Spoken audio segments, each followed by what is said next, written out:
12 News Investigates has also confirmed the Chief Medical Officer of Behavioral Health Services, Dr. John Schneider, resigned July 1st. As the rain fell here Sunday morning near 58 and Thurston, it rose to the windows here of Dante Jones's car, and if you look inside, you can still see some water in the floorboards. Right here in Kenosha, a national YouTuber is making a local impact, starting with a $10,000 donation to the Shalom Center. Here in Germantown at the Rivers Bend neighborhood, the water is still about ankles deep after the historic flooding in Milwaukee this past weekend, and the Germantown fire chief said he's never seen anything like this. A woman scammed out of $6,000, how thieves use a Bitcoin ATM to steal all her cash. And of course, if you are here for the music, Def Leppard takes the stage at the American Family Insurance Amphitheater tonight at 7:30. So come on down and enjoy everything Summerfest has to offer. Schneider did not return our calls and wasn't home on Tuesday. Here at Discovery World, thousands of athletes from across the country are preparing to take on the National Triathlon Championships.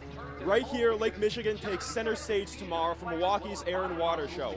High-flying fun right here on the lakefront, so come on down and check it out.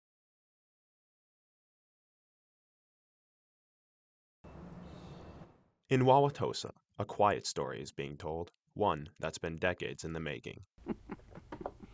You're sneaky. For 40 years, Linda Berg, owner and founder of the Little Red Book, has stocked shelves and greeted customers, but that's about to change. She announced earlier this week the store will close July 18th as she steps away to spend more time with family. I can't imagine another kind of retail business that would be as much fun and as interesting as this one. But for Linda, it's the people that make the business truly special. Great people. They've been the most loyal people for 40 years. They've almost been like family. Since 1985, the Little Red Book has been more than a store.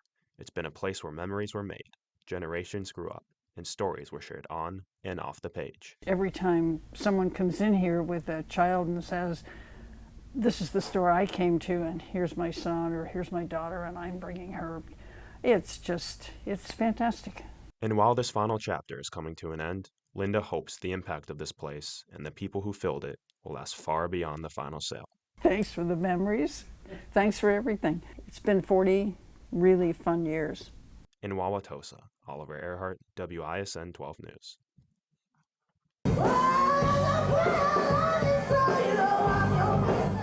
More than 600 students from 15 states and 7 countries are in Milwaukee this week, and they're going to perform at Summerfest alongside professional musicians.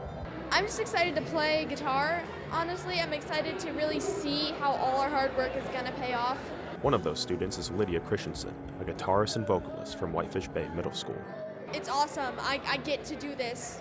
People who work really hard sometimes don't get to do this, and I'm just super excited that I actually get to do something that big. This is all part of School of Rock's global program, giving young students real-world experience on one of the biggest festival stages in the country.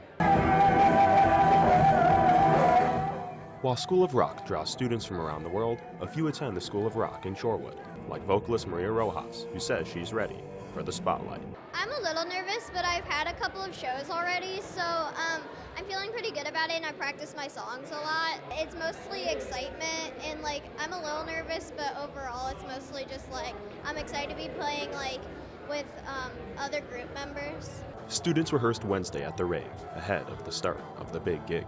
For these young musicians, it's their first major performance, and for Christensen, it's a taste of what she hopes to do for the rest of her life. I love playing on a stage. I do theater, I do guitar. I love doing all of it, and I definitely want to keep doing it. The feeling of being on stage and making art, no matter what it is just so empowering, and it feels like living.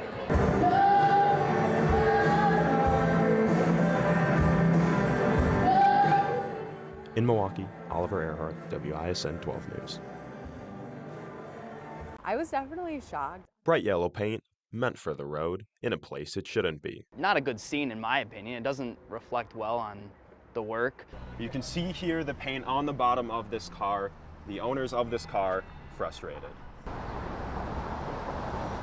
Charlie Rubeski found the paint Thursday morning after driving her boyfriend's Jeep along St. Paul Avenue near the 3rd Ward. She didn't know the road lines had just been painted. No signage or no wet paint signs, anything like that. Rubeski wasn't alone. There's a lot of people that are going to have a lot of yellow paint on their car tonight when they get home from work. Noelle Makovich also found yellow paint on her car. I live in the city, I'm a taxpayer, and I mean, great, paint the lines, but let us know what's happening. Mazen Muna, owner of Metro Detailing, says he received at least 10 calls just in the past week for other drivers with the same problem. When it gets on people's cars, not only does it get on the paint, sometimes it gets inside of the wheel arches, and sometimes those are made with a carpeted material. So when it gets in there, it's really difficult to get out. A tough job that's also expensive. Rubeski and her boyfriend, Jacob Kirchen, reached out to DPW, and so did 12 News. DPW responded, advising anyone affected to fill out a claim form if they believe they shouldn't be responsible for the repair costs. I don't think it should be coming out of my pocket, but pretty frustrating. I mean, I guess it is what it is, but also there was no signs or anything like that, so if nothing's being displayed, how's anyone supposed to know? In Milwaukee, Oliver Ehrhardt, WISN 12 News.